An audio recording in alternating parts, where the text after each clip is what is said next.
Editing. It's a gigantic task, and you probably get brown stains in your pants just thinking about it.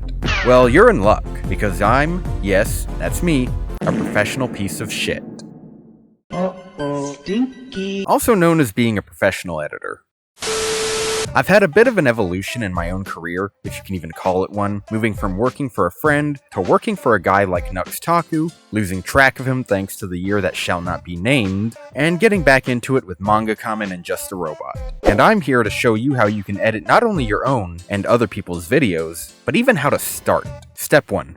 Get started. Yeah, you heard me. Pay attention. Wake up. Don't sit on your ass just waiting to suddenly know how to edit like you're the chosen one in some trash like an isekai anime. You're more like Ron Weasley, barely able to cast a keyframe spell to levitate a feather without puking up a bunch of slugs. Ugh. There's a ton of tutorials out there, but none of them are really going to prepare you for the torturous endeavor of sitting there, mind-numbingly wondering if you should come up with some brand new creative edit that'll blow your socks off. Or just use a fart sound effect, I suppose. I don't know. So get off your sorry ass, stop sucking on a vape, and just practice. A good way to do this involves writing your own script, and practicing with that. In fact, get good at that first. So step 2. Get good at scripting.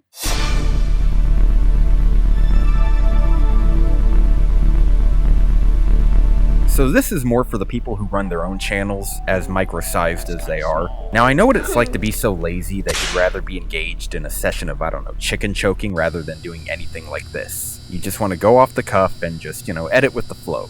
But scripting can be a lifesaver. Not only does it keep your thoughts written down like some ancient text about the end of times, but it's also where you'll set everything up just so you'll know how the video should look. When you think about a video, you shouldn't just think about your thoughts. You should really think about how to translate all those thoughts into a more enjoyable format. Imagine this. I'm a reviewer, and I'm giving a review for a show, I guess. Now let's visualize that. I've got my mic digging into my face, and I'm ready to hit record and review. Some might say, oh boy, the new episode of $1 Billion Sloppy Seconds was just released, and this was a banger of an episode. So the episode starts off with Jeff Bezos eating ass in front of Elon Musk. That was my favorite part. Later. And then Elon Musk said a dead meme. I think I spat out my delicious meal of foot lettuce after hearing that. 11 minutes later. And finally, the episode ends off with Elon and Jeff riding into a sunset on a pretty pink unicorn sucking face while a lion gives Arnold Schwarzenegger head. What a great show. Okay, pretty boring in execution, right? Well, not for me, because, well, I'm funny. But the average YouTuber tends to do things like that, long and drawn out with no flair to it. Except me, I'm funny, remember? In fact, relating to my example, many times reviews are just, I don't know, recaps in anything but name. You know how there's like rhinos, Reabinin. What you want to do is give a reason to watch a video and not just, make the person switch to something else. Like actually watching $1 Billion Sloppy Seconds. I'm out of here! Coming to TV, never. And scripting can help with that. The way I try to write scripts is I try to think about what would make for a good intro first. What would spice it all up? Let's say I'm making a review on a bad Star Wars movie. A simple but effective method would be to go over how important the franchise is, and then talk about how much of a diseased alley rat the bad movie is. Simple and effective. Now for me, I'm more of an artistic creative. Same thing, right? So I work a bit differently when compared to the average. I'll start my usual videos with an intro that's a bit closer to making a movie or a mockumentary, or just some skit I might think of. It adds flair that you don't always see. Also, a script can help with setting the tone, and even multiple tones throughout the video. What you want is to have like an act structure. Act 1, 2, and 3, aka the beginning, middle, and end. But even those can have their own in-between acts. Take a top 10 video for example. Each placing should have a beginning, middle, and end. An introduction that tells you a name, a description of why it's in said place, and a smooth transition that naturally moves from whatever number you're on to the next. And by having this act structure, you can set multiple tones. Serious, haha pee pee poo poo, and in between. Because sometimes shit can go from 1 to 100 in a split second. But also don't forget that you want your information or dialogue to be condensed. You don't want people to click off of a video just because you spent too much time on one thing, letting it drag on like some asinine run-on sentence, leaving the rest to feel like the way Akira Toriyama writes Dragon Ball, where that one part is Goku, and the rest is Yamcha or Krillin. You shouldn't do too much for one part, but skimp out on the rest. So not just for top 10s, but for everything, try to condense shit. And eventually you'll get good enough at condensing, while giving relevant information that won't lead to you not having enough minutes in the video. Step 3. Get clients. So this is pretty reliant on step 1. By getting started on your own stuff, you can basically have your own portfolio of stuff that shows that you kind of, know what you're doing. That's half of how it worked for me, and it'll more than likely be more useful than not. In fact, it's 100% useful. Do it. This isn't a request. If you can't work for yourself first, I wouldn't even hire you to stroke my dick. Okay, now that you have a portfolio, it's time to get clients. And one of the easiest ways to try, not succeed, but try, is to go on social media and expose yourself. You've got the nicest junk around and you want people to see it. Just make sure you don't spend too much time there, or else you're going to walk away without much of a reason to live. But that's really a shot in the dark that doesn't always mean that people will even see your advertising, because it's entirely reliant on an algorithm that despises new faces pushing you out there. So a better place would be Discord. And yes, I don't consider Discord to be social media. Not in the normal way, at least. By going to Discord servers that are all about YouTube editors like Finzar's Discord, you can be more in touch with your desired clientele than if you were to make some nearly non-existent tweet that no one will ever see, or some Reddit post where some power-tripping asswipe of a mod will delete your post for not having enough karma. Love my job. I don't get paid. Talk. A lot. Meet people who either have editing experience and can introduce you to a client, or talk to some of the possibly active YouTubers that go to those places looking for Chinese slaves.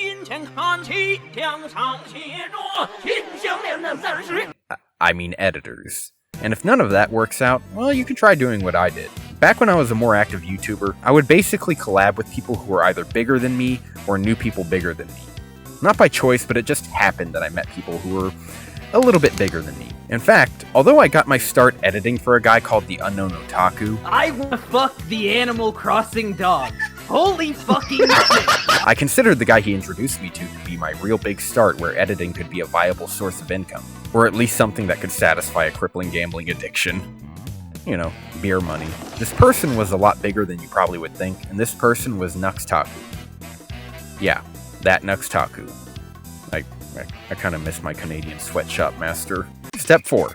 Actually working for someone else. Now, even though you have experience working for yourself, the real truth of the matter is that working for someone else is like a 50% a different kind of beast. You went from jerking off by yourself to embodying this clip from Sam Hyde. Think about big male buttocks and big male biceps hugging you and going around your neck and getting fucked in the ass. The biggest problem with the transition is that you don't get to control their script. But that doesn't mean that you can't incorporate some of what you learned from scripting and editing for yourself. The first thing that you should do when working for someone else, besides making sure that you're not, a failing college student with massive student loans, is to listen to the audio they send you. Or a video if you're luckier than me and get to work with someone who uses a face cam. Trust me, it's a bit easier to have something to fall back on if you're having trouble making everything visually from scratch. By listening to the audio, you can get a general idea of what they're really going for with the video, because it's highly unlikely that you're going to be working with someone like Dumbsville and expecting his audio to come out sounding like Mahler or some other mega-brain psycho on the internet who makes a 4-hour-long video. Love your videos, by the way, Mahler. Once you've gotten down the tone of the audio, or multiple tones throughout, you can then decide on what music to use, which further adds to the tone. Soft-spoken and super serious? Well, you're probably working for someone like Super Eyepatch Wolf. So pick some more somber or dramatic tones, or straight up just some cringy, edgy, fucking meme music from years ago. You don't want to include the upbeat music of something like Donkey Kong Country over a discussion on the inevitability of death. Unless they ask for it specifically. The customer is the king after all, even when they're fucking wrong. But consider me Brutus and the client Caesar because I'd rather die. Now that you've got the tone down and the music chosen, that helps to determine the look of the video. Fast-paced and funny will include a lot of movement. Zoom-ins, zoom-outs, memes and green screens, etc. Don't be afraid to include your own creative input into the video as well, because from my experience, they wouldn't hire an editor if they were creative enough to begin with. And now that it's all said and done, you're a professional shitbag just like me. But let's go over some tips and tricks. Minor things that every Premiere Pro tutorial goes over. Oversaturation is a bitch, isn't it?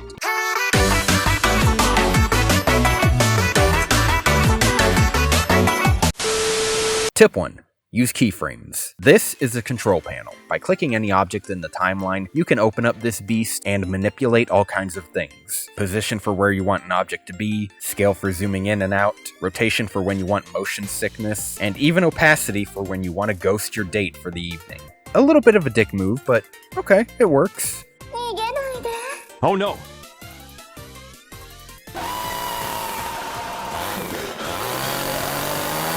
But to set keyframes, you want this. The effect control panel has its own version of the timeline that's solely limited to the length of the clip or object you're working with, which can then be expanded if it's either an image like a PNG, or you've added a frame hole to any frame of a clip. By moving the cursor here to any point in the timeline, and then clicking any of these buttons here, you can control where the keyframe starts, and where it's at its full mast like Morning would. And each time that you manipulate the settings while the cursor is on said keyframe, you can adjust things to get a simple animation. Tip 2. Use the transform effect. By adding the transform effect, you can do everything that the control panel does and more, because it adds a second set of control panel options to the clip. Here's where you can set motion blur. By checking and unchecking this box here in the transform effect panel, you can turn motion blur on and off, as well as adjusting the amount to make it look like a blur to looking like you just got dish soap in your eyes. Tip 3. Use beziers. By clicking on this arrow here, you can see these little whatevers here. By changing this weird line here and making it go up and down like your uncircumcised joystick, you can basically make any animations you make feel more natural. In most cases, the beginning should be at its lowest, the middle at its highest, and the end back to the lowest. This will manipulate the speed so that it's basically as if your editing software was Jordan Belfort after snorting a line of nose candy. The beginning is him zooted out on the Quaaludes, the middle is when he morphs into Popeye, and the end is when he finally bites the big one. Tip 4. Use presets. Too lazy to do any of that useless bullshit yourself like me? Well, tons of presets people sell or even give for free are already set to have all this done.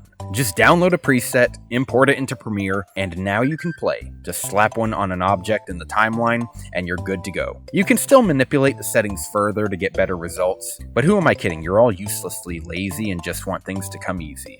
Like me. I recommend Finzar since so many of the presets I've tried are too full of overpriced bloat, and not enough good shit for the price. Finzar saved me a lot of trouble, and he can do so for you too. Now where's my fucking paycheck? I'm giving you free advertising, you sack of shit. And finally, tip 5. Use other programs, dude. So let's say you have an idea in mind. If you're like me, most of the time, then you're gonna want to just speed things along because you're as lazy as this cute dog I found taking a nap. But if you're also like me and feel the need to spice things up a bit sometimes with that oh-so-brilliant idea, which ends up looking like shit if you just use Premiere, then get used to other programs. Sure, you can, use a bit of After Effects, maybe some audio work in Audition, but for me, when I'm feeling a little spicy in my autism-fueled brain, I like to bust out the one tool that every autistic person probably knows how to use. Source Filmmaker, and I like to do some, minor animations. They're not good, but they add some flair to the video. Think of it like that moment you went and took some DMT. You're not exactly smart while you're on it, considering you're blitzed out of your mind in another dimension, but it was more interesting than your broke ass going back to their 9-to-5 job, am I right? So your video will go from looking like shit to something not as shitty.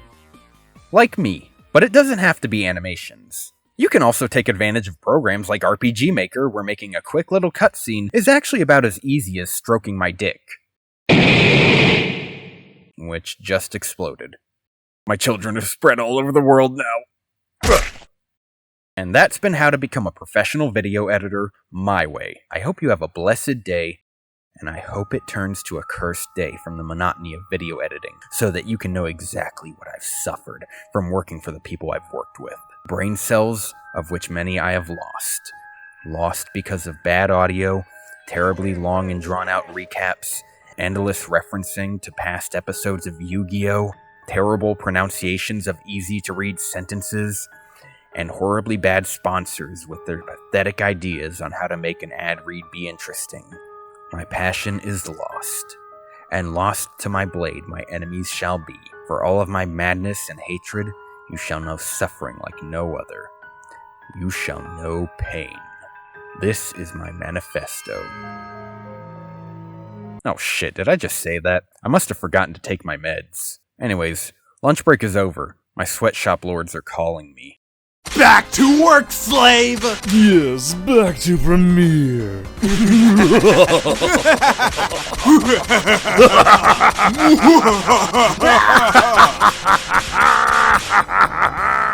Guys, don't become a video editor if you value your brain cells. Or do become one because you're mentally disabled. Like me. Legally, mind you.